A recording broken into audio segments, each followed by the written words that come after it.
This is the VFD, and I'm going to show you this two different speeds. So I'm going to change it to forward, and we're going to let it run all the way up to the top,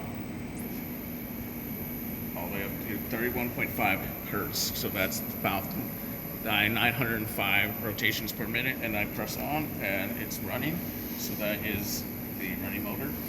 And now I'm going to go back to neutral, and whenever we do, we need to put it on neutral first to go back to 0 before setting it to reverse or forward any speed, just for safety wise. So I'm now doing reverse, and you can see it's going up all the way to the program, 14.8 amp hertz, which is about 425 rotations per minute. So that